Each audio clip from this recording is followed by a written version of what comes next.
Hepinize selamlar sevgiler dostlarım. Yeni bir videoyla daha karşınızdayım. Şu an size parça olandan sesleniyorum gene. Yeni bir projeye daha girişeceğim ama bu projeyi önce sizinle paylaşmak istedim, sizin fikrinizi almak istedim. Şimdi hafta sonu yeni bir proje daha yapalım diyorum, aracın ses sistemi üzerinde çalışalım diyorum. En son biliyorsunuz DSP ses sistemi üzerinde çalışıyordum, şurada arka tarafta onlar bekliyorlar. Onun amfisiyle ilgili bir sıkıntı çıkmıştı, en son ses alamamıştık, sıslama sorunu vardı vesaire, ses gelmiyordu, birkaç tane elektronikçiye gösterdik ettik derken çözüm bulamadık ona. Daha sonra tekrar ele alacağız. Ama bu sırada Ali'yim dostumuz sağ olsun yardımımıza koştu ve bize ücretsiz olarak bir JDM ses sistemi sağladı. Çok teşekkür ediyorum kendisine burada bu nazik hediyesi için.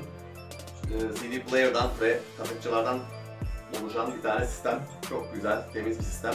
Onu monte edeyim diyorum. Ayrıca aracımızdaki 16'lık Sony hoparlörlerden, arkadakilerden bir tanesinden hafif cızırtı geliyor. Onu da şu yenisiyle değiştirelim diye düşündüm. Ses sistemini komple Sony'den kuruyorum. Çok eksikleri var. Orta hoparlör eksik arka. Onun haricinde öne şu ikili DSP sistemini kurmayı düşünüyorum. Göğüslük üzerine, yani bu proje gene kapsamlı olacak. Bunu size danışmak istedim. Ses sistemine mi girelim? Yapılmasını istediğiniz başka bir projem var. Bunları sizlerle bir paylaşalım. Görüşlerinizi, fikirlerinizi yorum olarak lütfen belirtin. Ona göre tekrar bir deneyelim. Bakalım ne yapabiliriz, ne edebiliriz. Kafamda şu an bunlar var. Bunun haricinde boya projesini biliyorsunuz yaptık çamurluk üzerine. O iyi oldu. Uzun zamandır yapmak istediğim bir şeydi. O beni gerçekten memnun etti, mutlu etti.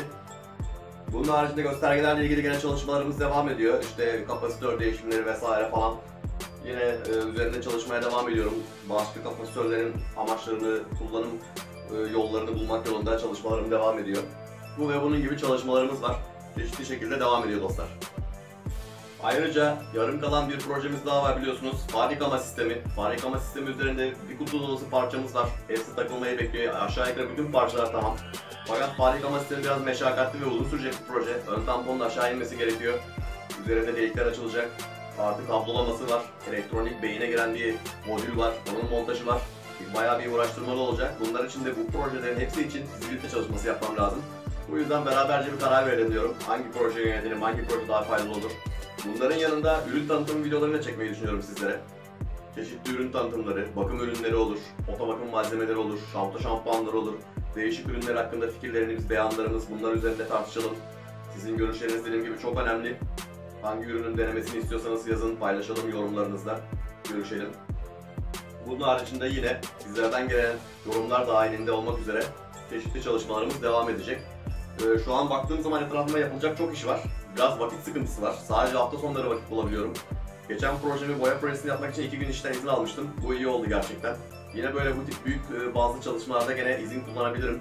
Yapılacak çok iş var ama pek zaman yok. Fakat bu zamanı yaratacağız. Araçlarımız için bu değer. İnşallah hep beraber güzel çalışmalara imza atacağız dostlar. Görüşmek dileğiyle.